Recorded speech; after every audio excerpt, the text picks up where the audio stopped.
like a people person. Like, I'm not an introvert at all. I love to be around people. I very much so value other people's time and company, like, to a very deep level. Like, having a conversation with this stranger will 100% make my whole week, whole month even. I don't get a lot of interactions with people, but not because of my social anxiety, just because I don't want to get out much.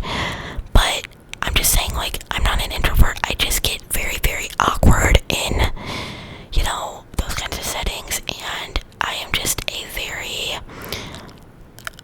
I don't want to say shy person, but I just am naturally very anxious. And when I am outside of my natural habitat, that is when I, want to crawl back into it, I guess. And yeah, I wish I was outgoing. I wish I was a social butterfly. I feel like that's who I am, like, internally, if that makes sense. Because I very much so am, like I said, a people person. I love everybody. I love to talk to everybody. But it's like, once I actually get into that kind of setting, the anxiety takes over. So I can't genuinely be that social butterfly. That's something I feel like a lot of people don't talk about. Like, you hear of one extreme or the other, like introverts, people who, really don't like socializing and more so like keeping to themselves. And then extroverts, people who can literally talk to anybody, make friends with anybody, and, they're just naturally somebody that people are drawn to because they're so just spunky and all that. But I'm somewhere in between, and, well, I'm not someone in between in the sense of, like, that I like socializing less than a social butterfly does. It's not that I don't like socializing any less than a social butterfly does. It's just that I become very consumed in my own head when I am around people, because also insecurities play a part in that. Because,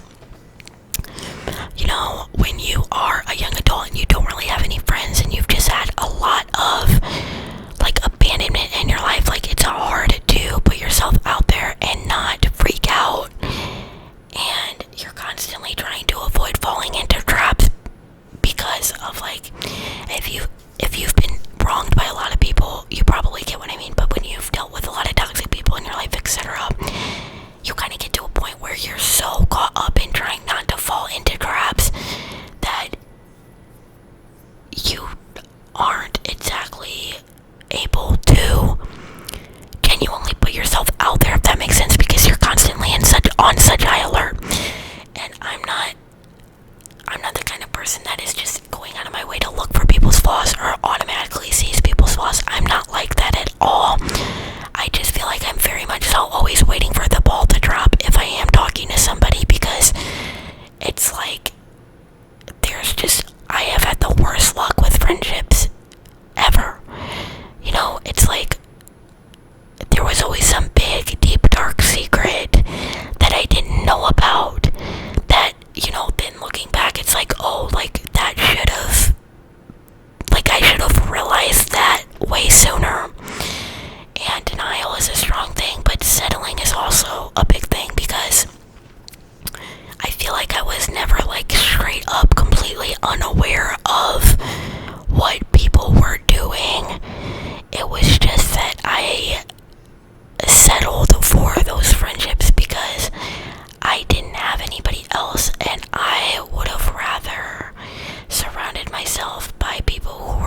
like you're my friend, acting like you like me, acting like we're buddies when you really want nothing to do with me at all. Like, why waste your time and energy doing that? I can't imagine being that, like, self-involved and manipulative that I would go out of my way to just mess with people like that. I don't even understand, like, and there's a fine line between feeling like you have to be someone's friend out of guilt and genuinely, like, just being toxic, you know what I mean? And that is toxic in itself. Don't be friends with somebody out of pity, like, that is toxic. But I'm just saying, like, it goes beyond that most of the time. If people are pretending to be your friend, usually there's more to it. There's a bigger picture than, you know, just something as simple as, oh, they feel bad for you or something like that. Like I said, even that is toxic, but usually there's more to it than that. Sorry for that little tangent. What can I talk about? Pride Month is coming, and I love Pride Month. It's just, you know, I think that Pride Month is a month that makes, you know, the LGBTQ people feel seen, and it's just, you know, good vibes.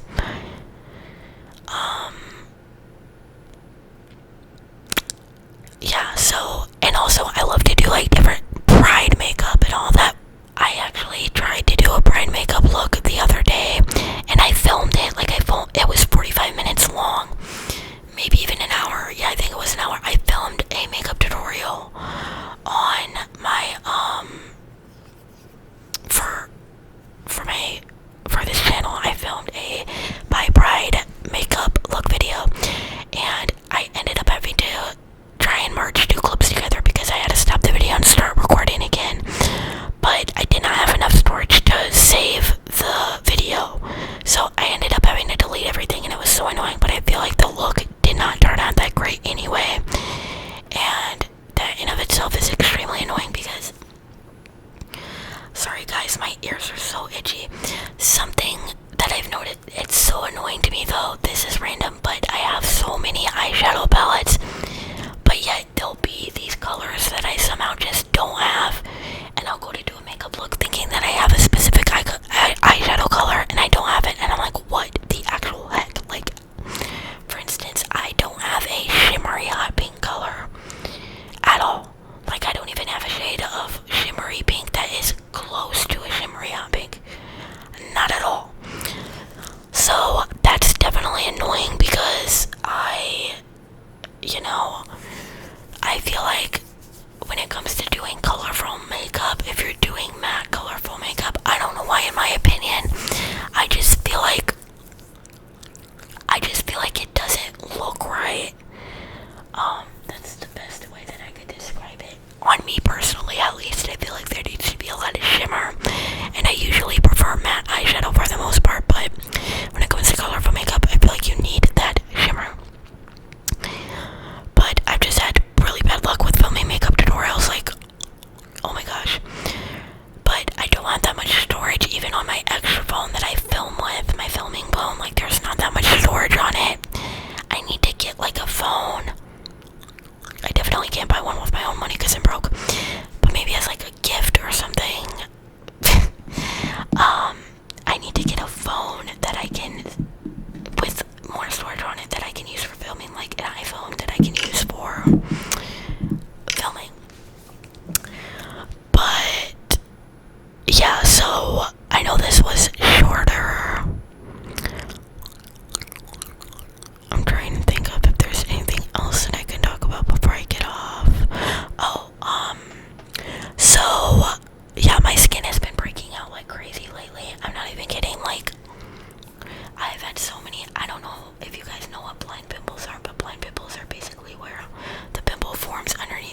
lose circulation, hair, limbs, and all that. So it's like, okay, you want to sit there and call everybody who doesn't shower every single day gross when you don't know what's going on. You know what I mean? Like, depression can be paralyzing, and there's also physical illnesses that, like I said, make it difficult to shower. And it's like I said, these are the same people that don't even wash their hands properly, and are probably getting everybody they're around sick because they don't wash their hands properly. Like, talk to them when you know how to wash your hands properly. But oh my gosh, my throat is so dry, and I'm pretty sure it's after 4 a.m. now, so